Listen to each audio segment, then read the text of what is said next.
There's only one of me and 1, 2, 3. Heaps of you. Let's try that one more time. Kia ora! That's better. Who knows what this is called? Taiaha. This is a taiaha. One of the primary weapons from our House of War. The taiaha resembles a weapon our God of War held to Matauinga called Te Ake Rautangi. The taiaha was reserved for the elite of warriors. Hands up if you've seen Deadlands. Hands up if you've seen 300. Well, you're in for today's your lucky day because you're about to see some Māori warriors in action. Similar to 300, the underlining philosophy of taiaha or Maurako is unison, fighting as one. We will demonstrate some stances, some on-guard stances, progressing into feet movement, combinations of blocks and strikes.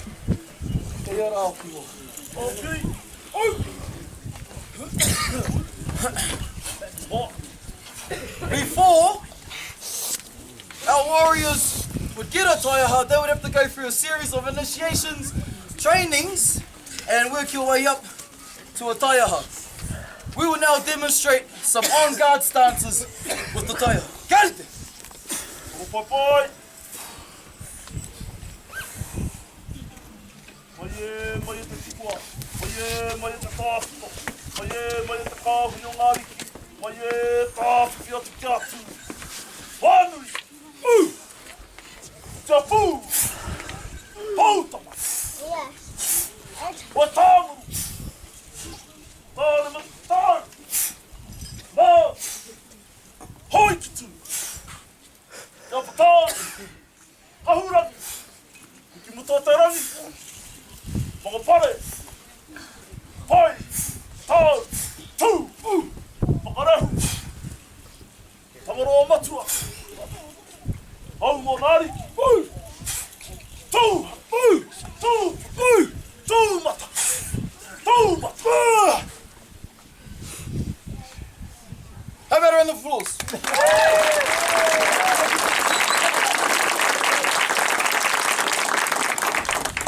Before our warriors would even touch a rako of any kind, just like a house, your foundation needs to be strong. So they would spend up to 3+ years working on waiwai or leg movements alone before they would even be given a rako. We'll now demonstrate some foot movements resembling birds from the native bush of Aotearoa. Karite! Patau! Tua takahi e whā, tūtaha e whā, tūtahataha e whā, whakawhiti rua e whā, whiriwhiria e whā. Kā! Pū! Oh! Whā! Pū! Pū! Pū! Pū!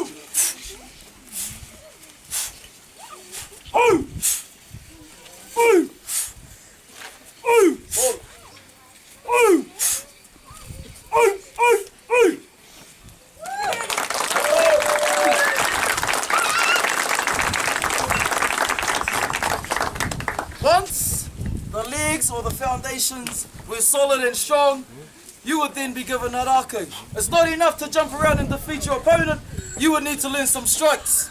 We would now like to demonstrate a combination of strikes, starting at the head, working our way down to the legs. Karite! Parumo.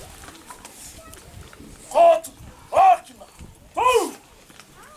Whakamua, ākina, pū! Yeah! Whakamuri, ākina, pū! Yeah! Paupaka ki, tina na waiwai. Pū!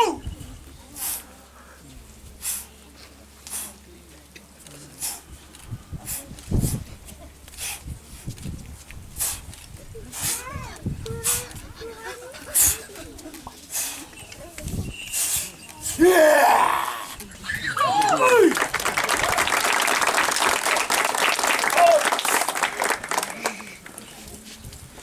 Just striking isn't enough. A good offense is the best defense. We would now like to demonstrate a combination of blocks, starting at the head, working our way down to the waiwa. Kia rite!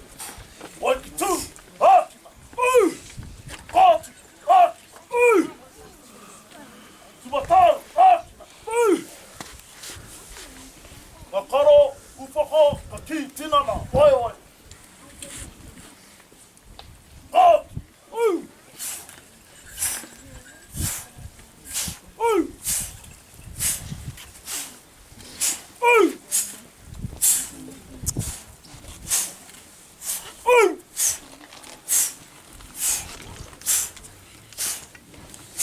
Oh!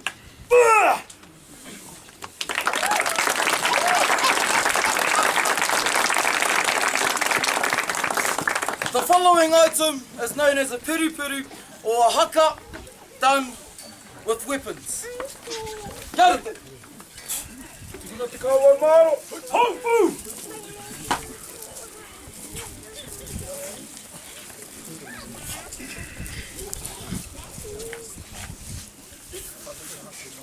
Ega kama. Otana iruia. Huia. Otana ipaua.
Right, so as the sun sets on our valley, so too does the sun set on our performance. So we'd like to conclude our performance tonight with this final waiata.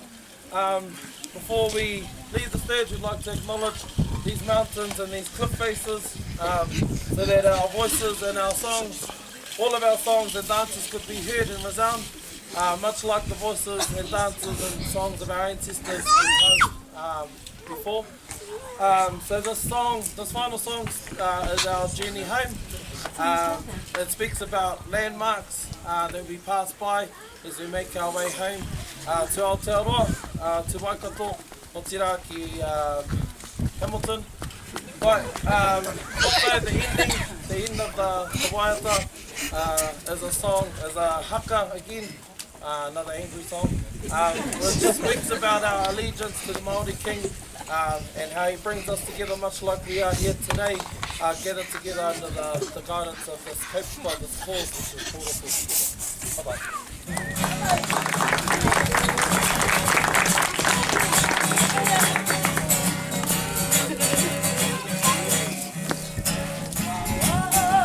Oh,